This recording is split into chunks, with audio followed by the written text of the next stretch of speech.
Hi guys, स्वागत है आपका एक और नई वीडियो में। तो भाई न्यूज़ तो है मेरे पास से बहुत धमाकेदार न्यूज़ है, लेकिन भाई लोगों को मैं रोज़ कमेंट देखता हूँ तो भाई लोगों का एक ज़रूर ये क्वेरी रहती थी भाई कि संजू सैमसन की ज़रूरत है क्या सीएसके में, इससे अच्छा तो कैमरन ग्रीन है।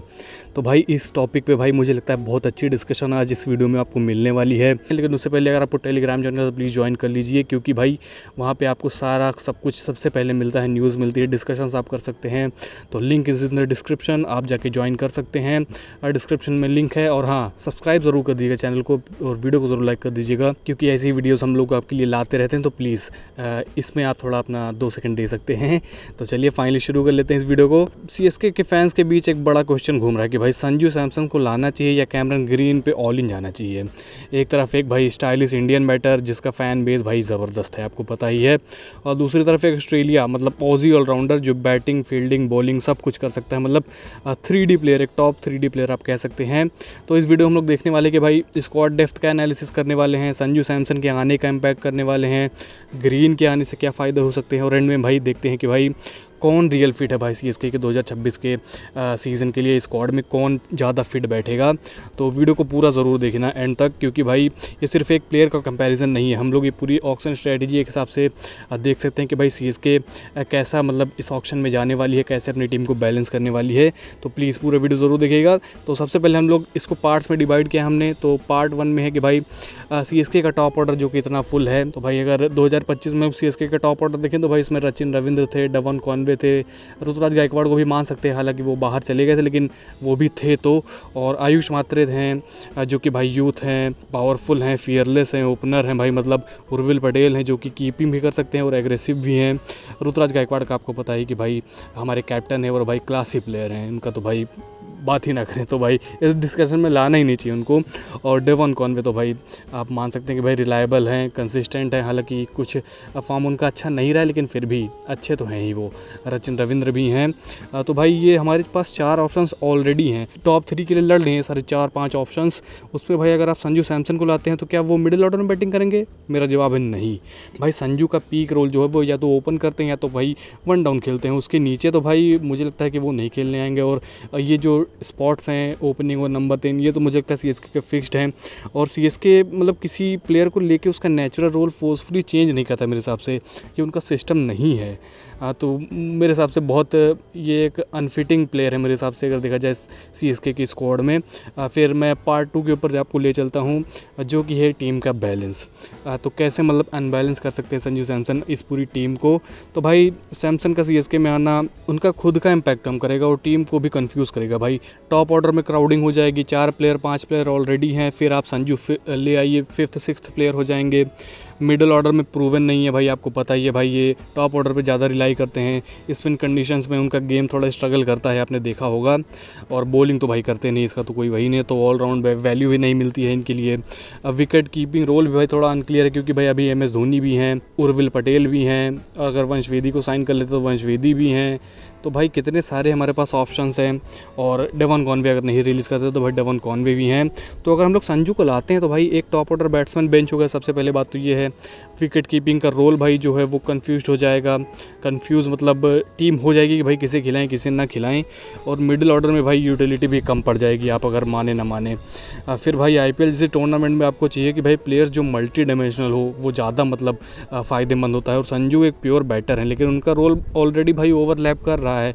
हमारे पास कितने सारे विकेट कीपर बैट्समैन हैं आपको पता ही है। तो भाई संजू सैमसन को लाना एक अनबैलेंस ही क्रिएट करेगा। फिर हम लोग बढ़ते हैं आगे और पार्ट 3 के ऊपर आपको ले जाते हैं, Cameron green versus Sanju Samson, यही है हमारा पार्ट 3।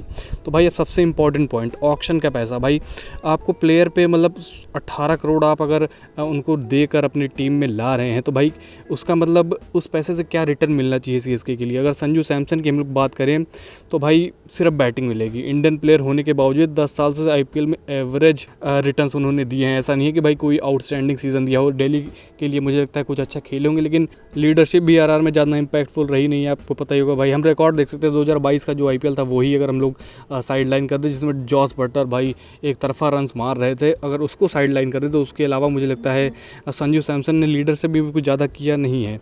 और वहीं अगर हम लोग इनको कंपेयर करें कैमरन ग्रीन से, तो भाई मिडिल ऑर्डर हिटर हैं, आपको पता ही है, 4 ओवर्स 3 ओवर्स मतलब अपने मीडियम पेस से भी निकाल सकते हैं, गन फील्डर हैं, आपको पता ही है, MIRC भी मतलब इन दोनों के लिए ये अच्छा परफॉर्म कर चुके हैं। और ग्रीन का भाई IPL 2023 का अगर हम लोग स्ट्राइक रेट देखें तो 160 प्लस है, और उन्होंने मतलब मैच विनिंग जो नॉक्स है वो भी खेली हैं। तो आप देख सकते हैं कि भाई ये एक ऐसा प्लेयर कि भाई 5 नंबर पर पावर प्ले के बाद ला सकते हो, बॉलिंग डेप्थ बढ़ा सकते हो, और एक्स फैक्टर भी हो सकते हैं इस टीम के लिए। और भाई संजू सैमसन की अगर हम लोग बात करें तो सिर्फ एक ही रोल फिल करते हैं, वहीं कैमरन ग्रीन 3 रोल फिल करते हैं। सिंपल ऑक्शन लॉजिक है भाई, आप पैसा उस जगह लगाओ जहाँ इम्पैक्ट जो है वो मैक्सिमम हो।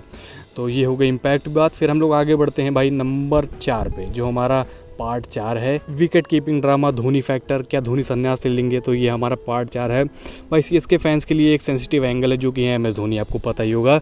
अगर संजू सैमसन को लाते तो भाई विकेट कीपर बैटर, तो नेचुरली धोनी का रोल थ्रेटन हो जाता है, आपको पता ही है, मतलब ऐसे डायरेक्टली नहीं तो भाई सिम्बॉलिकली तो आप देख ही सकते हैं कि अगर विकेट कीपर बैट्समैन अगर ला रही है चेन्नई सुपर किंग्स, तो ये एक इंडिकेशन हो सकता है कि भाई MS धोनी को मतलब पुश किया जा रहा है रिटायरमेंट की तरफ। और ऑलरेडी भाई CSK के पास हैं जो wicket keepers, young wicket keepers जिनको ग्रूम किया जा सकता है। तो भाई संजू को लाना मतलब 3-4 कीपर एक ही स्क्वाड में, जिसका लॉजिक मेरे हिसाब से कुछ बनता नहीं है, तो भाई इनको लाना मेरे हिसाब से इतना वो फ़ायदेमंद है नहीं। ये भी हो सकता है कि भाई धोनी अगर देखते हैं कि विकेट कीपर का रोल और क्राउडेड हो रहा है तो वो अपने फ्यूचर का डिसीजन ले ही लें। क्या ये रिस्क CSK लेना चाहेगी? मेरे हिसाब से तो नहीं लेना चाहेगी।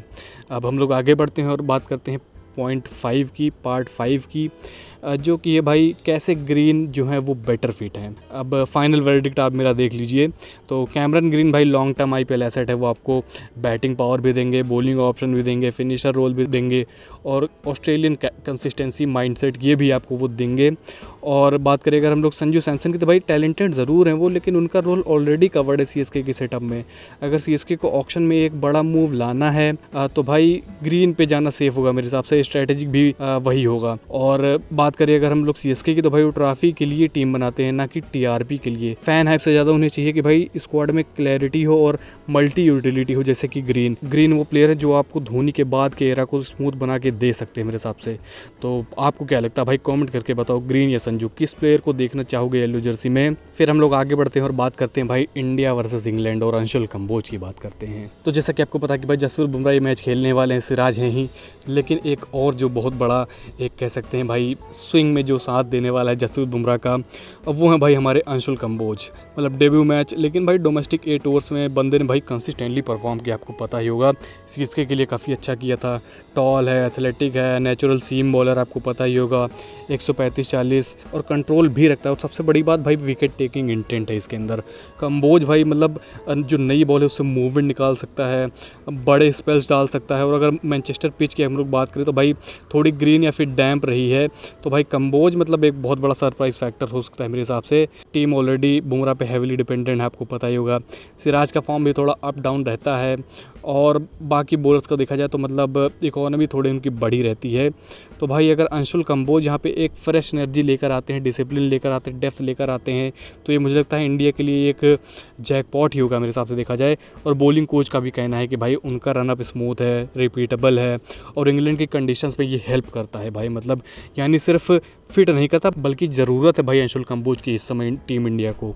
और टीम इंडिया का भाई विनिंग मंत्र क्या होना चाहिए भाई, बैटिंग में एक सेटल्ड टॉप 4 चाहिए, KL राहुल, गिल, इन सबको मतलब बड़े स्कोर्स करने चाहिए। मिडिल ऑर्डर में भाई पंत हैं, जडेजा हैं, इनको मतलब स्मार्ट शॉट चाहिए और कंट्रोल्ड एग्रेशन चाहिए।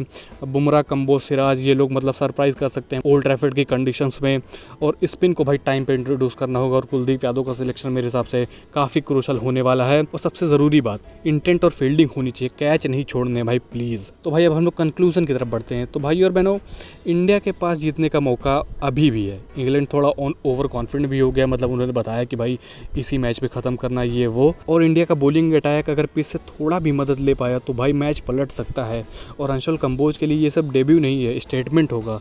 अगर उसने भाई मान लीजिए 5 ले लिया तो भाई मज़ा ही आ जाएगा, फुल कंट्रोल आ जाएगा इंडिया के पास। और आपको क्या लगता है, क्या मतलब कंबोज इम्पैक्ट डालेगा, क्या इंडिया सीरीज़ लेवल ट्रैवल करेगी, नीचे कमेंट करके ज़रूर बताइए। चलिए फिर मिलते हैं आपसे अगली वीडियो में। तो प्लीज़ सब्सक्राइब ज़रूर कर दीजिए चैनल को, वीडियो को ज़रूर लाइक कर दीजिएगा। और टेलीग्राम अगर आपको ज्वाइन करना तो आपको डिस्क्रिप्शन में लिंक मिल जाएगा, वहाँ से आप ज्वाइन कर सकते हैं। मिलते हैं आपसे अगली वीडियो में, तब तक के लिए बाय।